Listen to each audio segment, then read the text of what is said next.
I want to discuss all of this with a friend of Bradley Manning's, Lauren McNamara. She communicated for 6 months with Manning online in 2009 under the name Zinnia Jones before McNamara identified herself as a transgender and changed her name. She was a defense witness in Manning's trial. She joins me now. Lauren, thank you so much for being here. Can you talk about your relationship with Manning through these chats in 2009? What sorts of struggles did you guys talk to each other about? Well, at the time, she never talked to me about any questions of gender or anything of the sort. She identified as a gay man at the time. We mostly talked about her difficulties growing up, her struggles with her family, and her struggles in school, and her difficulties prior to joining the military. And she did speak extensively about her role in the military as an intelligence analyst, and she did speak about some difficulties she had adjusting to the culture and with other soldiers who had harassed her. But overall, she still expressed a belief in the military as a force for good made of diverse people. And you, at the time, were a gay man, as was Bradley, but you independently came to these similar statuses. Is that right? Yes, I started transitioning last year. There's evidence that she was considering transitioning as early as 2010, if not earlier. And when you referred to Bradley Manning, because at the time certainly he was Bradley, when you refer to him as saying that people were harassing him, were they harassing him for being a gay man? For what?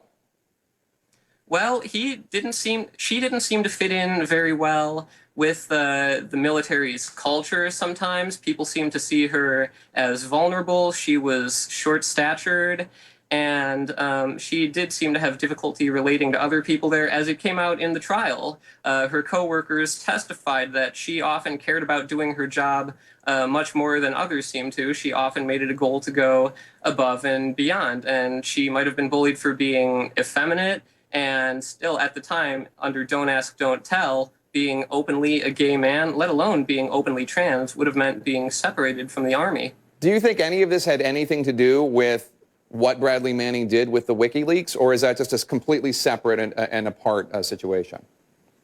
I think it's absolutely related to her state of mind at the time and the decisions she made. It came out in the sentencing phase of the trial when various people she had talked to in the military, psychologists and counselors, spoke about how she had had many previous, incidents where it became obvious that she was in need of imminent treatment. And yet this was often pushed to the side because the unit was underpowered and they could not afford to lose any analysts. She did not receive the care she needed, particularly because receiving care for gender dysphoria would have meant separation from the Army.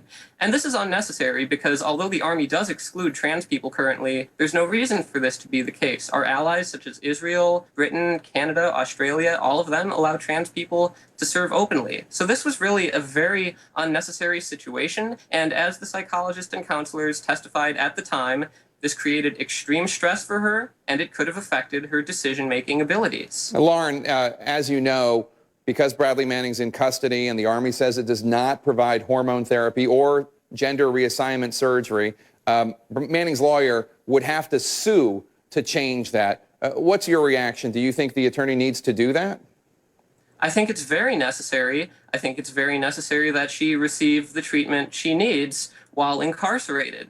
This is a medical necessity. It's been established as such by major medical authorities, American Psychological Association, Psychiatric Association, Medical Association. All major professional medical bodies recognize that the most effective and recommended standard of care for gender dysphoria is transitioning.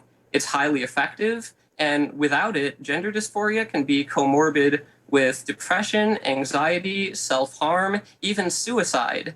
And 41% of trans people in the United States have attempted suicide at least once in their lives. This is legitimately a life-threatening condition. And to deny someone treatment for this just because they're in prison is similar to denying them treatment for depression or for diabetes or if they needed an organ transplant. There is really no excuse for this because it is established as medically necessary. All right, Lauren McNamara, thank you so much. We appreciate your time.